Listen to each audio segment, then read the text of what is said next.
And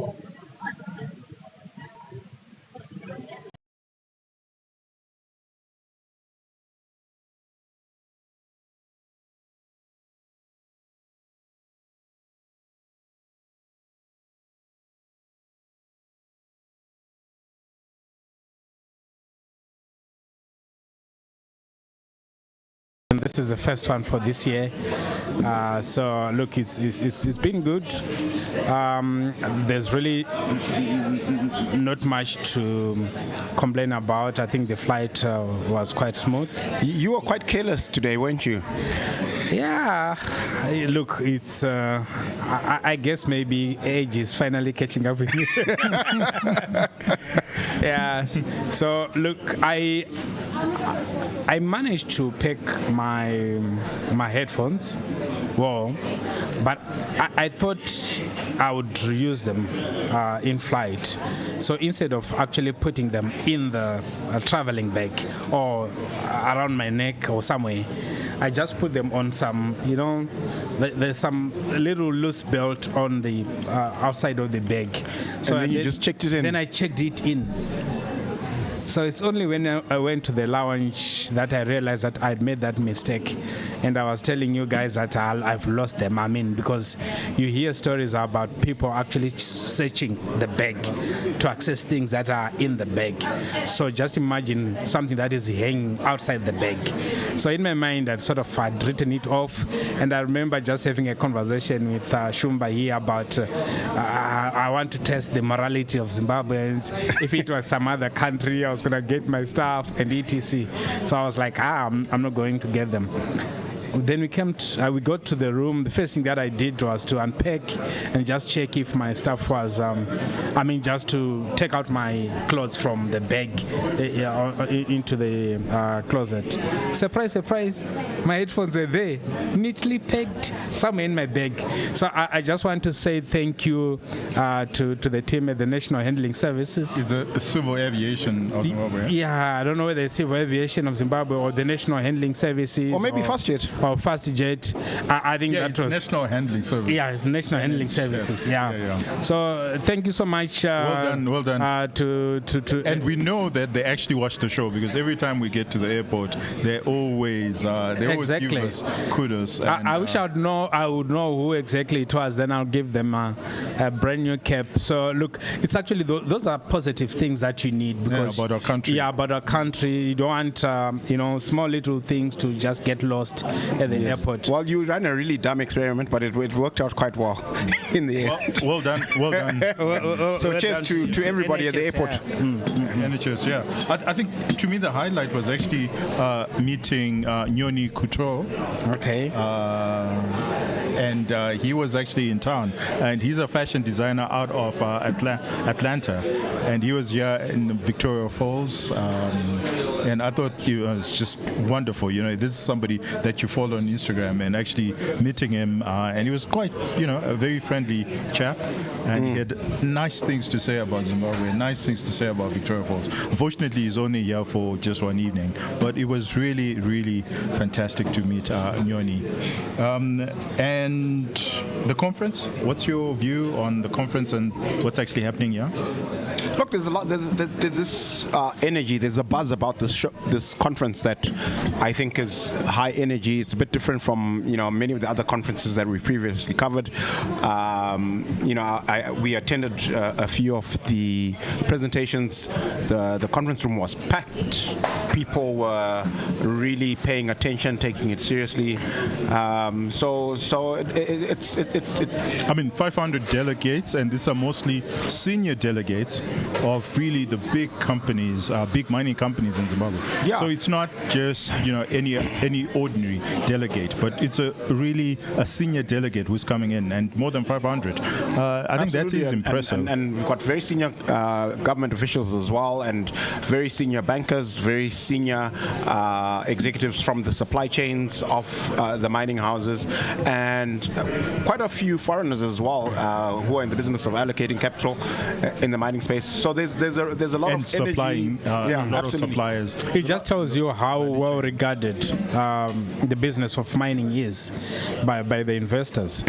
by everyone who is, you see, within that value chain, because I met quite a number of really senior people, including some senior bankers that you would not ordinarily see them sort of attending conferences.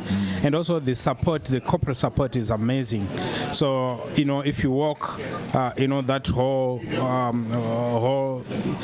area, the foyer outside the conference room, the banners, the assets, the 5 billion worth of turnover, if you think about it. Exactly. Yeah, so it's huge. It's worth notice. It's really well supported. And look, I guess that's what we want to see with all the other sectors. Imagine those if we're going to have a conference for the manufacturers or whatever, I guess it comes through in one form of agriculture and whatever, and there's this tremendous support that if someone was to come here for the very first time and they are a foreigner, and the level of enthusiasm and excitement that they are seeing at the conference, surely they'll walk away with a message that Zim is really pumping. Yeah, it will go a long way. So let's zoom out a bit and let's talk about what's actually happening. Yesterday we saw Trump and Ramaphosa. What are your thoughts? I mean, after watching them, what's your view? Look, I think, firstly, kudos to President Ramaphosa for actually going out there to the U.S. To fix this PR kerfuffle around genocide, of white South Africans. I think, he understands the importance of doing deals with Americans and fixing the relationship. And he went out there, and I'm sure, he expected some theater and drama, and that's exactly what we got. And kudos to him. He was very composed. He didn't. I think that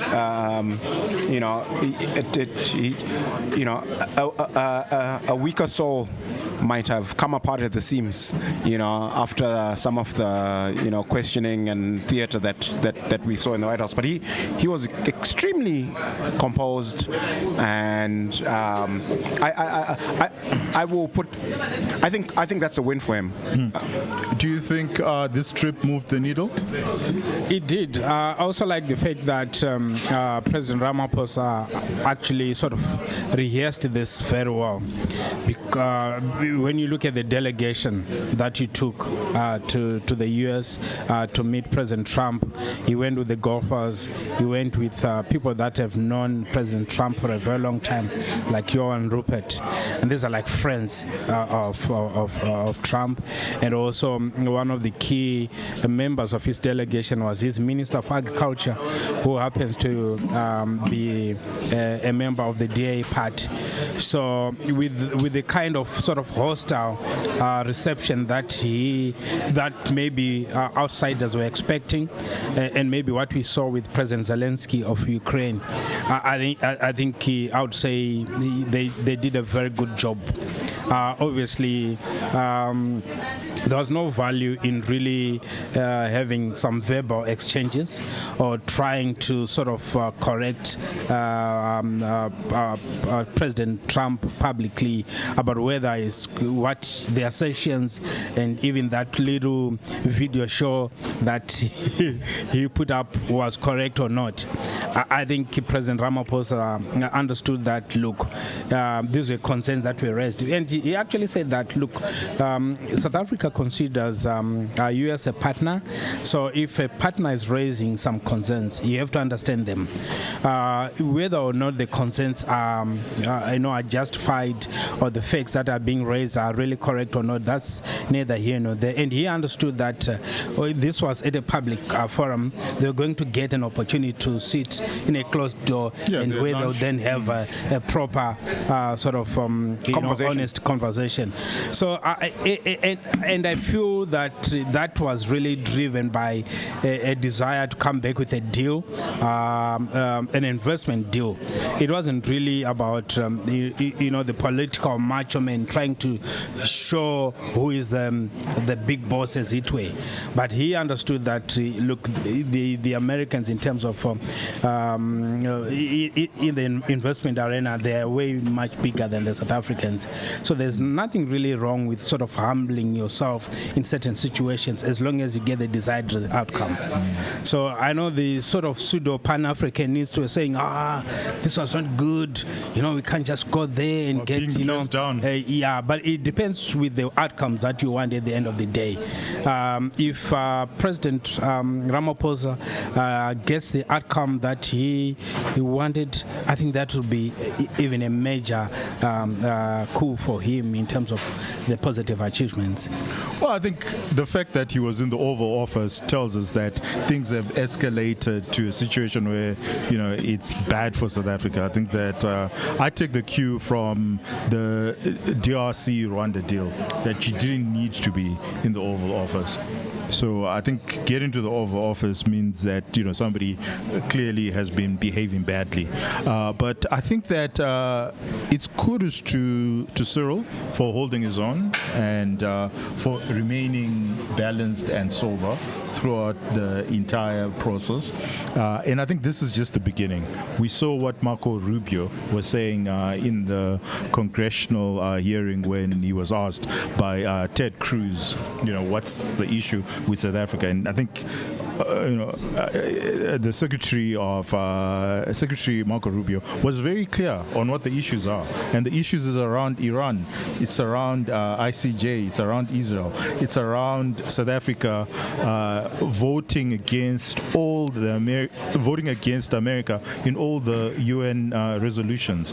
It's and those are the critical issues. And I think that the genocide, we obviously know there's no genocide in South Africa. It's very clear. But I think that's just the sideshow. That's just but I think the crux of the matter is what Secretary Rubio is actually saying, which is around Iran. But I think it's a cautionary tale to all of us, to Africa as well, that we need to seriously think about, how we project ourselves in the international arena. And as I always say, what should really trump everything else, it should be self-interest and national interest. Is there a pun in there?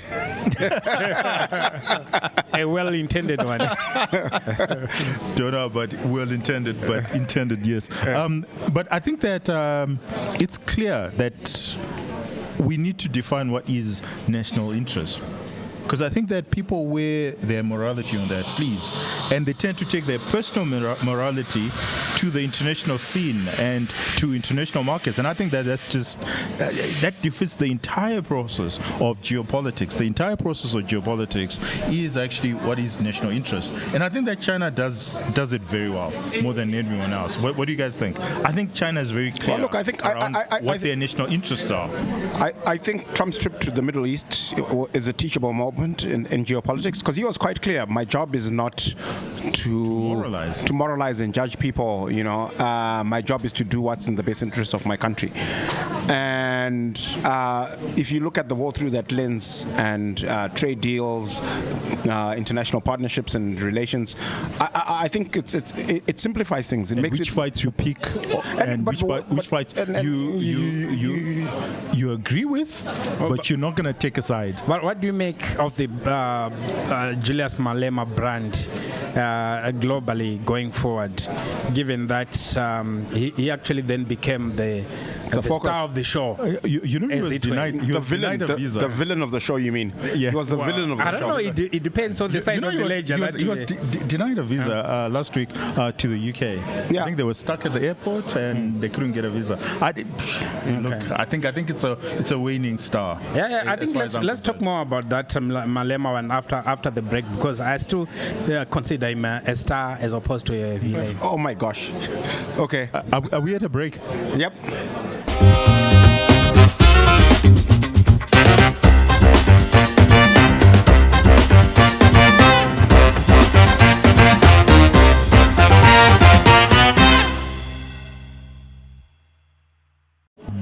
We're back. Okay, we're back. Thank you. And So you think Malema is a star, not a villain of the show? Look, it depends on the lens with which you are looking at it. So maybe from the Pan-Africanists who are saying, the relationship between Africa and the West or any other, regions or races has to be one of equal sort of partnership, equal treatment, as it were. Given that we are coming from a history of master handling or master servant relationship generally with the West, that we need to have a reset. Malema, with his sort of very pointed and direct way of doing policy, could actually be seen as being part of that, Africa actually coming of age and trying to, trying to actually claim a seat on the table, as it were. But maybe it then depends on the kind of messaging that you put across. I guess what really hasn't helped him is the fact that they kept on making references to killing certain people. But the fact that he So are you saying the Pan-Africanists that agree with that message? With the killing? Yeah. No. Even they the rhetoric. So you could say who it's not agree literal. with the idea of taking back the land, yes. But can you not say we want to take back the land without the killing rhetoric? Yes, you can. So why You not? can say. So if Malema believes that you should take the land, but he believes in this rhetoric of killing, or even any suggestion that anyone has to die to take over the land. No. To me, it's problematic. I actually don't think he means it, but because That's why I said rhetoric. Yes. Even the rhetoric. Yes. Why would you pick up the rhetoric? This is the rhetoric. This is the rhetoric that is actually a carryover of the days of the liberation struggle. Some liberation struggle comrade in the ANC, they are fighting against this very brutal apartheid regime. So in their camps, it's okay to say, we know it even zoomed down so and so or whatever. And that during that time, it was the kind of messaging, the kind of slogans that was keeping them alive in their quest to try and get their freedom back. Do you know who was actually in real life much more militant than Malema, who actually put his well-being on the line? Nelson Mandela. Right, he's the guy who, for decades, the ANC was a non-violent political movement. He woke up one day and said, "No, you know what? This is not working. We need to be militant. We need to be violent." Right, and he actually was arrested and potentially at risk of the death penalty. And he was asked by the judge, "What do you have to say for yourself? Are you contrite?" And he said, "What I did, I'm willing to die for." The Rivonia trial. Yeah, the Rivonia trial, right? So, but, fast forward to 1994, the guy is elected the first black president of South Africa. He transcends that apartheid militancy and rhetoric. He talks about a rainbow nation, and that's why we celebrate him as a great man. And I think, Malema seems to be, to me, stuck in a time warp. In a time warp, we're not in 1990. We're not in 1985. We're in 2025. The world has moved on. And the Constitution, the South African Constitution, is very clear. So I don't understand why anyone has to be killed. Even the rhetoric of killing, it's out of sync with the 21st century, and it's certainly problematic geopolitically. And I don't think that there's any Pan-African who subscribes to that. Who subscribes to violence, even in rhetoric. I don't think there's any society, a well-meaning society, that subscribes to violence. So I think the communists. Yeah, no. They might subscribe to the idea that we need to get back our resources, or to try and redress the historic injustice of the past or something like that, but not necessarily to say go and kill. But anyway, this was just a side track. So he was the villain of the show, and I think he's doing his country a huge disservice by producing these videos, using this whistle. whatever the. What if he decides dog whistle? What if he decides to align himself to other superpowers that are opposed to the Western superpowers? There's no superpower that's calling for killing. There's no superpower that's impressed by killing of the Afrikaner. Even in rhetoric. So okay. I think I'm a big believer in market forces, and one of the things that I'd like to pay attention to when I analyze South African politics is just the numbers in terms of election results, right? Yeah. So there was a lot of hype when Malema left ANC and he set up EFF, and that this guy is the new voice, energetic, charismatic, and eventually he's going to dominate the political landscape. Fast forward 12 years later, he hasn't managed to break through 10% of the electorate at the ballot. His message has, for the most part, been repudiated by South Africans. South Africans are not impressed by that kind of rhetoric. In fact, the rhetoric that is gaining market share in South Africa relative to, over the last 10 years is actually the DA. Right? Yeah. You're seeing them with their very progressive, let's grow the economy, let's liberalize. That's the message. People are interested in bread and butter issues. They're not interested in identity politics. They're certainly not interested in racist politics. Maybe my very last contribution on that before you move on. We need to move on. My very last one. Let me make that one. Is it's the importance of government having a very good rapport with its top business people. I saw that yesterday. I was watching that thing. Johan Rupert. Yeah, yes. He actually came to the party, and he sort of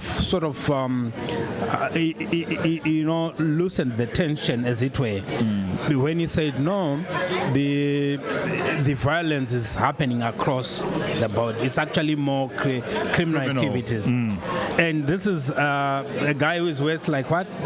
Almost 15 billion. The richest man in Africa. Yeah. Second richest. Yeah. After Dangote. After Dangote, yeah. And he is a person that is well known to President Trump, who is himself a billionaire. I think the biggest takeaway for Zimbabwe is I think we need to start to see the engagement and cordial, cooperation between our politics and our business people. So imagine a Strive Masiyiwa pitching the Zim story to the international world, even whether around the issues around the sanctions or generally how. I think that's an important point that Tranga is making there. How Zimbabwe is. I think the investors are bound to listen to him more. Especially politicians. Yeah, especially when they feel that he's respected by the politicians of his country. So when you go out there and say Zim is open for business, you'd rather have a Strive Masiyiwa doing that as opposed to the power. Well, it's also very clear that the media is very powerful, especially social media, where we are. That's the world. It moves news. It moves whatever overarching themes around the world, and it moves geopolitics and what actually happens. The laws are now following what social media is doing, and you need to have a handle over that. You raised one important issue on X about the importance of sports in diplomacy. So all these things, all these luminaries that we have, whether they're in business, in sports, arts and culture, we should make use of them. There are global superstars, like in the Zim context, like Thomas Mapfumo or whatever. Imagine if someone like that is on your side. I know, is it someone like a Nick Price? All this. It was any else in the room. I don't remember the other golfer. No. I'm saying like from the Zim side. From He's talking about Zimbabwe. Yeah. Sorry. So it's good to have Kirsty Coventry has done It's good to have Chris Coventry. Absolutely. But we used to have people like Kara Blake, Wayne Blake, all these people that had global sort of profiles. So you would want those people to be actually part of your PR sort of campaign as a country. All right, gentlemen. 100%, yeah. We're going for a break, and then afterwards we will have other guests on the show. Thank you.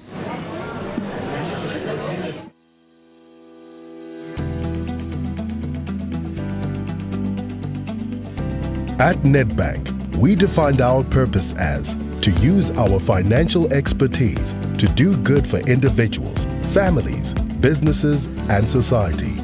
We gave ourselves a responsibility to challenge old limiting paradigms about money and shift them to new, empowering ones.